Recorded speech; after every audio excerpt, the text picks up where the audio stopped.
Maybe you're thinking about getting into Dolby Atmos mixing, or you have some experience using the renderer. In this video, I'm going to show you 3 things to check to ensure your mixes don't get rejected. This is Alex with Alex Pro Mix. Let's go!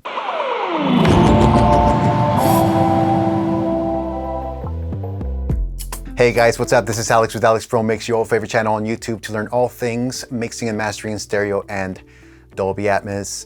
Over the past few years, I've been specifically working for labels and indie artists who want to upgrade their mixes to Dolby Atmos, get more exposure through spatial audio playlisting, and in the end, make more revenue through streaming.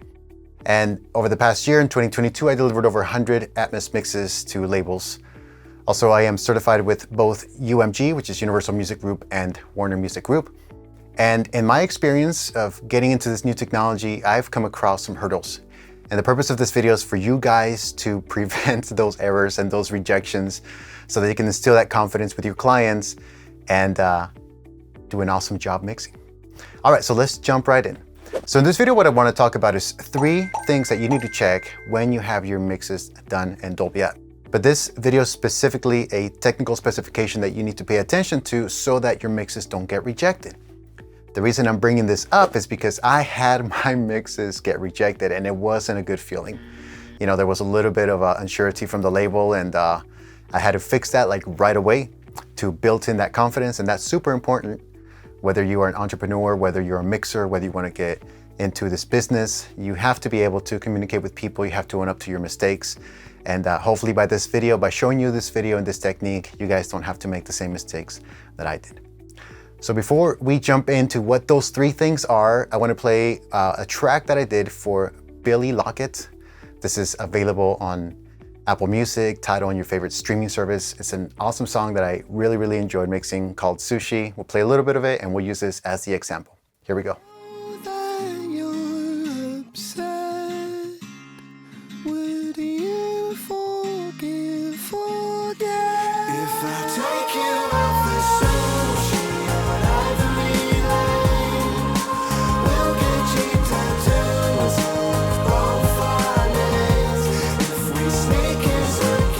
Okay, cool. So we have this ADM file, Atmos Dolby master file, loaded into the renderer. We're not going to use Pro Tools.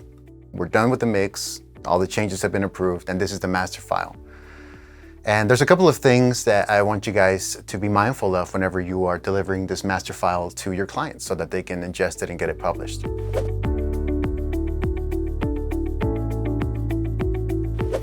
All right, so the first thing is to analyze the loudness, and there's a keyboard shortcut for that.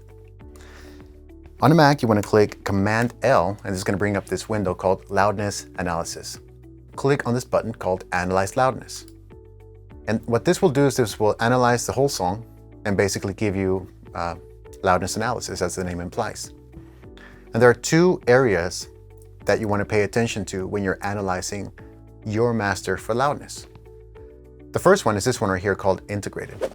Okay, so integrated shows you basically the average level over time. So let's say the intro is soft, the chorus is loud, the bridge is soft, the outro is loud.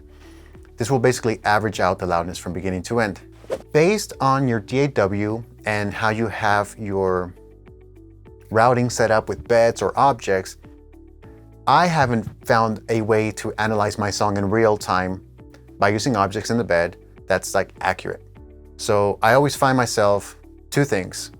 I use VU meters on my desk that are calibrated to -18, so that gives me a visual guide or target of how loud my mix is. And secondly, when I'm monitoring my mixes in Dolby Atmos, it's coming out to me at 85 SPL. So if I have my monitoring set up correctly and I'm watching my VU meters, then I know that I'm hitting the target in the mix, okay? But if you don't have any of that, you're mixing on headphones, or you're just exploring and experimenting with Dolby Atmos, you want to pay attention to this. You want to analyze the file within this renderer software and pay attention to this integrated loudness. So this song, for example, is 0.7 dB too hot for my applying to or abiding to the standards of Universal.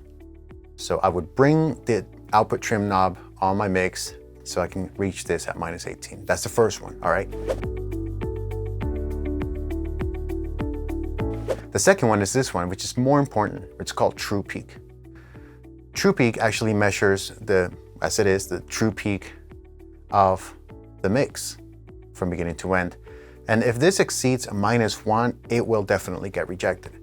So I've had mixes that I've submitted that were, the true peak was set at -0.9 and it got rejected. So I had to go back to the original session in Pro Tools. I had to trim down the volume and then resend it, resubmit it, and then it got approved. Now, the reason why these values are so important is because you got to consider this. A Dolby Atmos master file is not like a stereo master file. A Dolby Atmos master file contains metadata information about how many objects you're using, what the binaural settings are, where those objects are placed in a room. So for example, if I was going to take this Dolby Atmos master file, this ADM file, to another studio that had a different configuration with more speakers, let's say they had 9 surround speakers and 6 overhead speakers. I have 7 surround speakers and 4 overhead speakers. But if I take it to another studio with more speakers, the software is going to basically mix the song on the spot and position the objects closest to the speakers that are there to represent the sound.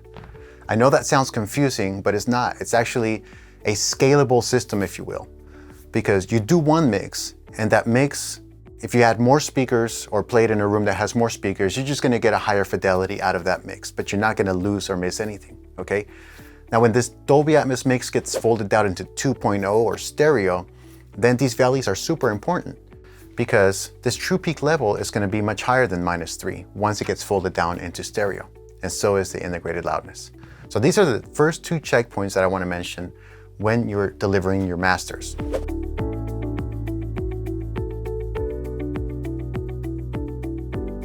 Okay, the third one is not so easy. It wasn't like so visually easy to find, and it took me a little bit of research to figure out what I was doing wrong. The next keyboard shortcut to open this window is Command-T, and this opens up what's called Trim and Downmix Controls. Now this is a master file, so the master read file, I can't change it. But if I was mixing in Pro Tools, if I had my Pro Tools running into the renderer, then I can adjust these settings, okay? But the third place that you need to check to ensure your mixes don't get rejected is this one right here. This is the downmix control for 5.1 and 5.1x downmix. For some reason, and I think this is by default when you open up the renderer, for some reason, my settings for all the songs in the album, there's like 10 songs in the album, was set to standard LO/RO default. Yeah, it's set to default, right? So I'm like, all right, let's just go with the default settings and, you know, send the masters, and they all got rejected. And I don't know why it's like that by default, but the right setting for universal, which you can take that as a general standard for delivering with any distributor, should be this one right here, direct render. Okay, there's some other controls here that are really important to music that I want to talk about. They're not necessarily mandatory, but you should be very mindful about what these things do. All right, so let's go back to mixing in Atmos, all right? You have 12 speakers in your room, or you're mixing on headphones. You put the shaker above you, you put the pads behind you, you keep the drums in front of you, you put the vocal spreads, the ad-libs, and the harmonies next to you, all right? You got this awesome mix, okay? Well, what happens when that mix gets folded down to stereo? Like, if I have a shaker on the height channels, what's gonna happen with that? Is it gonna be louder? Or is it gonna be lower? Well, that's all determined on the settings that are here. So on automatic mode, by default, the surround channels get turned down by 3 dB. Uh-oh. You mean that killer vocal harmony that I was hearing on my speakers next to me is gonna be turned down by 3 dB? It is. Which is why it's super important to check these settings and be sure, if you're mixing music, and this is just a professional opinion, not just from myself, but from other Atmos professionals, is to set the surround to 0 and the height to 0. If this music mix gets folded down into stereo, you know, nothing that's panned to those physical locations gets turned down in volume. So it's my recommendation, along with other Atmos professionals, to set this to manual. Now, the reason I created this video in the first place was because, you know, I wasn't aware about this when I started doing my mixes. And so just trial and error and trial and error, and then like getting songs rejected or files rejected. Like, why are they being rejected? Well, this is why, okay? So to recap, the 3 settings that you need to check to ensure your mixes don't get rejected are, number 1, integrated loudness. You want to have that mix match or average around -18 dB. True peak, don't exceed -1.